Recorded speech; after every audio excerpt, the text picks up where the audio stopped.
자랑하느니라. 아멘. 야고보께서는 1장 27절에 하나님 아버지 앞에서 정결하고 더러움이 없는 경건이란 이런 것이다, 이렇게 설명하십니다. 경건이라고 하는 것은 뭐냐? 먼저 고아와 과부를 그 환난 중에 돌아보는 것이다, 이렇게 말씀하신 이후에 이 장절은 나중에 성경학자들이 성경 연구가 쉽게 되기 위해서 이렇게 따로 붙인 겁니다.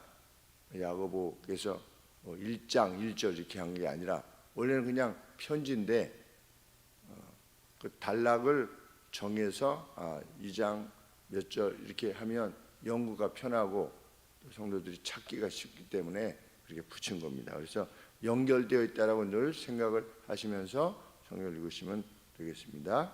그런데 하나님 앞에서의 경건이 뭐냐?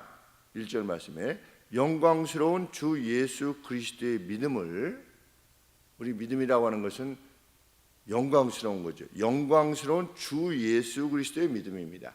믿음을 개인적 편애의 태도와 함께 지니지 말라. 믿음을 개인적 편애의 태도와 함께 지니지 말아라. 누구를 특별히 좋아하는 겁니다. 선호하고. 그래서 그 예로 부자에 대한 편애를 듭니다. 가령 뭐 꼭 부자만 편애를 갖는 것이 아니라 예쁜 사람만 좋아하지 말아라, 이런 거. 편애 좋다. 여자만 좋아하지 말아라, 뭐 이런 식으로. 그러니까 어떤 편애, 전라도 사람만 좋아하지 말아라, 경상도 사람만 좋아하지 말아라, 이런 어떤 온갖 종류의 편애, 백인만 좋아하고 흑인은 무시하지 말아라, 뭐 이런 거. 동남아시아에 오는 사람, 거무튀튀해 보이는 사람을 이렇게 무시하지 말아라. 이게 다 편애에 관계되어진 겁니다. 공부 잘하는 사람, 공부 못하는 사람, 그리스도의 믿음을 개인적 편애의 태도와 함께 지니지 말라. 그 대표적인 걸로 이제 부자에 대한 편애를 드는 겁니다. 어떤 사람이 교회에 들어왔는데 부자처럼 보이는 겁니다. 그래서 그 사람을 환대하는 반면에 가난한 옷을 입고 들어왔다고 해가지고 그 사람에 대해서는 괄시하는 것, 그것은 사람을 구별하는 악한 동기에서 배웠던 것이다. 악한 동기라는 겁니다. 왜? 6절에 보시면 너희는 도리어 가난한 자를 괄시하였도다. 이 괄시했다가 뭐냐? 불명예스럽게 했다 이겁니다. dishonor. 그 누구를, 너희는 부모를 honor해라, 부모를 영예롭게 해라, 공경하라, 이렇게 되어 있는데 그가 반대가 뭐냐? dishonor입니다. 그것은 멸시하는 겁니다.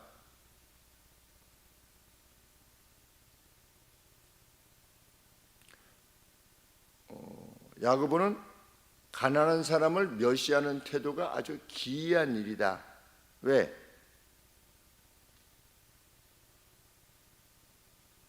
5절 말씀에 보면 첫 번째로 왜 기이한 일이냐? 하나님이 가난한 사람을 택해서 믿음에 부유하게 하셨는데, 그러니까 이 야고보 서신을 받았던 이들이 보면 우리 사도 바울도 그랬지만 우리 가운데 문벌 좋은 자가 없도다. 그러니까 초대교회 때 예수님을 믿었던 많은 사람들은 가난한 사람들이고 문벌이 좋지 않았던 사람이라는 걸 알게 됩니다. 뭐 우리나라도 마찬가지죠. 초기에 어느 사회에 들어갔을 때 뭐 부자들이 먼저 예수님의 복음을 받아들인다 그렇지 않고, 물론 있지만 대체적으로 가난하고 힘든 사람들이 먼저, 또 여성들이 먼저 복음을 받아들이게 되죠. 왜? 그 사회에서 괄시를 당했으니까. 우리나라도 마찬가지지요. 부엌대기라고 하는 말을 할 정도로 여성들이 같이 남성들과 식사하지 못하고 부엌에서 그냥 부뚜막이 옆에서 식사를 하고 그랬던 때가 그렇게 멀지 않았던 때였습니다. 그러니까 모든 인간은 하나님 앞에서 동일하다, 이러한 가치가 들어왔을 때 여성들이, 사회적으로 약했던 사람들이 그것을 환영할 수밖에 없게 되는 것인데, 하나님께서는 어떻게 했다? 가난한 너희를 택하사 믿음에게 부유하게 하셨는데, 너희는 교회 들어올 때 누가 부자처럼 보이면 그를 높이고, 가난한 사람이 들어오면 그를 과시할 수 있느냐? 그 이상하지 않느냐? 첫 번째고, 두 번째 6절 말씀에 부자는 너희를 압제하지 않느냐? 법정으로 너희를 끌고 가지 않느냐? 그때 당시에 사회적으로 지위가 있었던 사람들이 그렇게 했다는 겁니다. 그럼에도 불구하고 너희가 부자를 선호하는도다, 편애하는도다. 참 이상하다. 우리가 인간이 죄성이라고 하는 것이 그렇게 무섭게 우리 안에 들어있다는 것을 인식해야만 됩니다. 정말 긴장해야 되는 것이죠. 누군가를 대할 때. 그래서 누누이 말씀드리지만 요새는 어떻게 될지 모르겠지만 호텔에 들어갈 때 차가 별로 안 좋다. 그러면 그 벨보이인가요? 벨보이가 아니라 그 무슨 보이 있잖아요. 네. 그래가지고 좋은 차가 들어오면은 탁 와가지고 문을 탁 열어주는데 봉구 타고 가면은 지하로 이렇게 내려가라고 이렇게, 뭐 제가 한두 번 당한 게 아니니까. 그 결혼 주례하러 갔는데 차 이제 성도님들 모시고 이렇게 프리지어 타고 이렇게 딱 가면은 그 봉 가진 사람이 내려가라고. 뭐 아파트도 그렇죠. 아파트도 들어갈 때 봉고 타고 들어가면 어디 오셨어요? 이렇게 하는데, 좀 뭐 그냥 보통 차 타고 가면은 그냥 열어준다든지 이렇게 하는 거 보고서 야, 참 신기하다. 돈을 더 주는 것도 아닌데, 저 호텔 벨브이 같은 경우 뭐 돈을 특별히 주는 것도 아닌데 그렇게 행한다는 겁니다. 그 인간이 사람을 이렇게 차별해서 좋아하고 싫어하고 이런다는 것, 참 죄라고 하는 겁니다. 예를 들어서 뭐 사회적으로 유명한 사람들, 그것이 뭐 운동선수든 뭐 정치인이든 누구든 이렇게 할 때 그 사람 앞에서 막 이렇게 할 이유가 뭐가 있는 겁니까? 아무것도 없는 거죠. 뭐 그룹 회장이 오면 왜 그 앞에서 이렇게 할 필요가 없죠. 이게 뭐 당시 부자면 부자지 이런 차원이 아니라 그냥 똑같이 인간으로 대하면 되는 거니까. 물론 그의 권위를 존중해 준다고 하는 차원에 있어서는 좀 더 예의를 갖추는 것이, 저도 뭐 국회의원 우리 운동하다가 보면 선거철 되면은 꼭 와요. 이제 선거철 되면 운동하면 국회의원들이 보좌관 이끌고 쭉 옵니다. 그러면 정중하게 인사를 하죠. 저 은혜라고 하는 분이 있었죠. 김은혜인가? 네, 오면 나이 저랑 학번이 아마 같을 겁니다. 저 일산에 있었을 때. 그때 오면은 제가 여기를 좀 뭐라고 하죠? 왜 이렇게 하십니까? 이 부분은 이렇게 좀 하시면 좋을 것 같은데요. 거기 그랬고, 노 누구 있죠? 노 흥신동에 정의당인가 대표였던 분, 여자분, 노가 아니라 유명한 분이죠. 그때 대표하신 분, 정의당인가 누구죠? 항상 대표하시는 분, 여자분, 네 맞아, 네, 심상정, 네, 그분도 제가 오셨을 때 그런 말씀을 드렸습니다. 왜 그렇게 너무 부자를 멸시하느냐? 좀 더 보편적으로 이렇게 노동을 정말 원하면 이렇게 하고 이렇게 하고 해서 같이 더불어서 잘 살아가게끔 이렇게 해야지. 그렇게 하시지 않으면 5% 정도 국민들이 투표해서 그걸로 계속 당을 이끌어 갈 수 있을지 모르겠지만, 그게 확장되어서 정말 당신이 원하는 바가 추구하는 어떤 가치가 이렇게 좀 더 확산됐으면 좋겠는데 한편으로 그런데 그게 안 되지 않느냐 했더니 사무실로 오라고 그렇게 얘기를 하더라고요. 사무실로 오셔서 말씀을 제가 뭐 사무실로 가겠습니까? 제가 하는 말이 뭐 이렇게 의미가 있다고. 근데 그분도 그렇게 이제 말을 넘기시는 거겠죠. 지금 빨리 이렇게 다녀야 되는데 당신하고 얘기할 시간은 별로 없으니까 이제 좀 그렇게 말씀하시는 것 같긴 한데, 그러니까 만났을 때 존중은 합니다. 그 방향이 좋든 뭐 좋게 여겨지든 나쁘게 여겨지든 그래도 국회의원이니까 국민들이 또 지역민들이 하는 거니까. 그렇지만 거기 앞에서 뭐 이렇게 국회의원이면 다 이것도 안 되는 거고, 국회의원님 이래도 안 되는 거고, 그냥 인간과 인간으로 만나는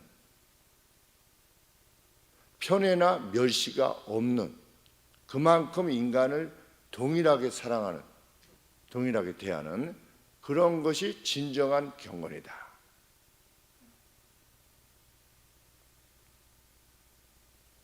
부자를 멸시하는 것도 죄라고 성경이 말하고 있는 것입니다. 레위기 19장 15절에 가난한 자의 편을 들지 말며, 가난한 자의 편을 들어서도 안 된다는 겁니다. 세력 있는 자라고 두어하지 말라. 어떤 사람이 아주 심각한 죄를 범했습니다. 어렸을 때 불우해서 죄를 졌다라고 해가지고 판사가 자기 마음대로 결정하는 겁니다. 그러면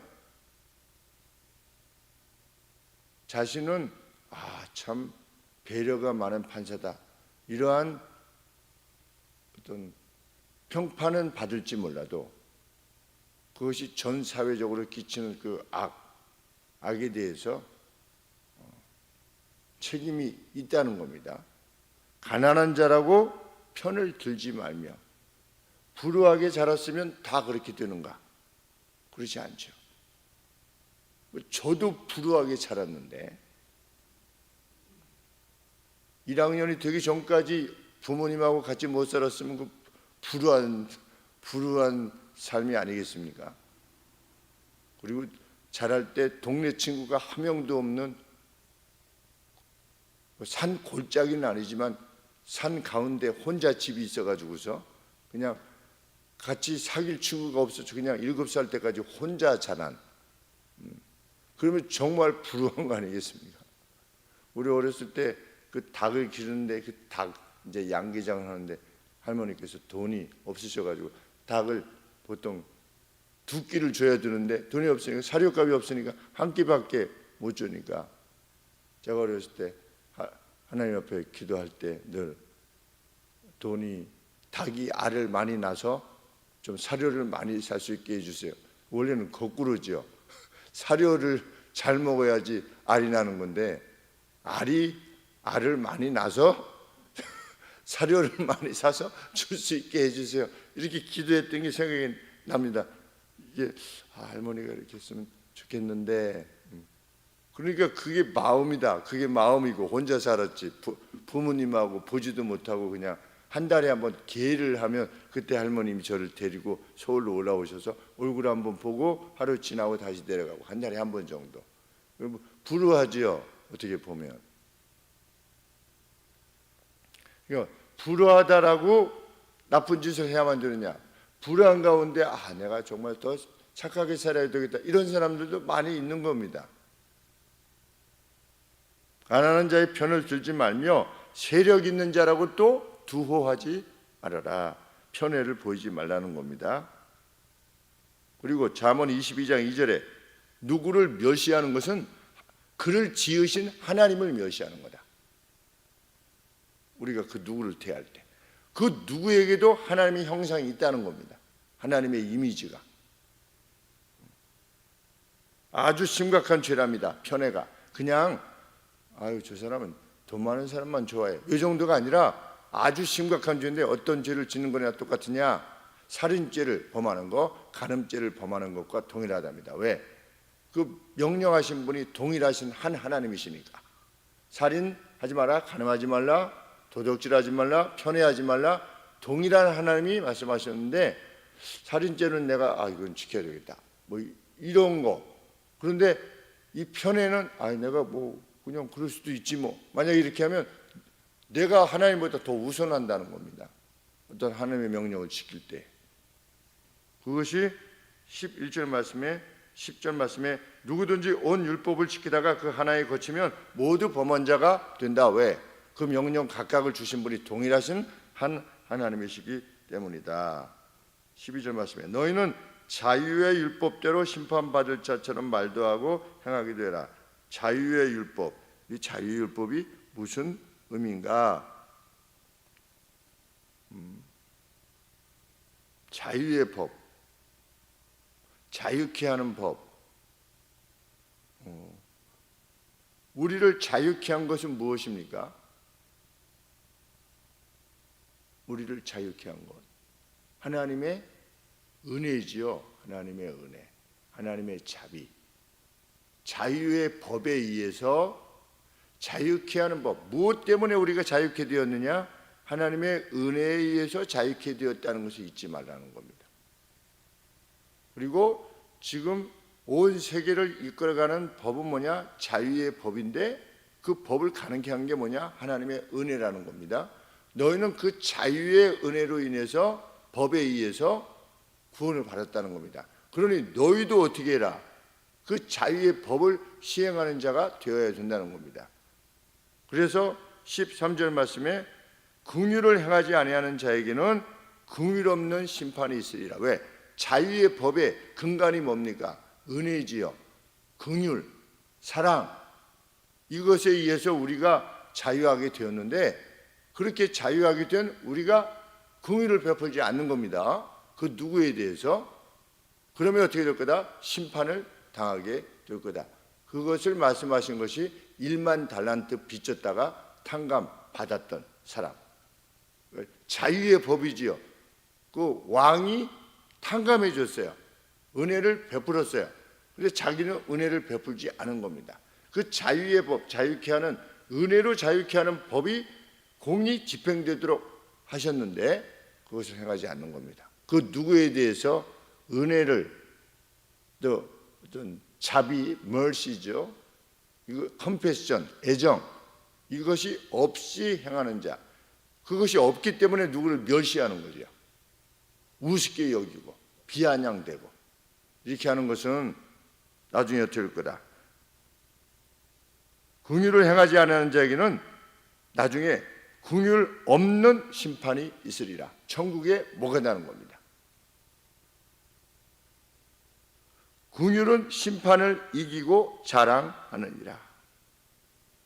멀시야말로, 자비야말로 심판을 이긴다. 그럼 나중에 하나님 옆에 갔을 때 심판 받을 때 무엇으로 하나님의 그 공의로운 심판을 우리가 이길 수 있느냐, 감당할 수 있느냐? 우리가 멀시했느냐 이겁니다. 자비했느냐. 이에서 결정이 날 거라는 겁니다. 뭐 어디까지가 자비고 어디까지가 아니냐, 그 긴장이 있어야 되는 거죠. 우리에게. 그 긴장 가운데 우리는 살아가는 겁니다. 나는 긍휼한 자냐, 그것만이 남는 겁니다. 그래서 사도 바울께서도 사랑이 없으면 내 몸을 그냥 불사르게 내어준다 할지라도 사랑이 없으면 아무것도 아니다. 그 어떤 것도 아니다.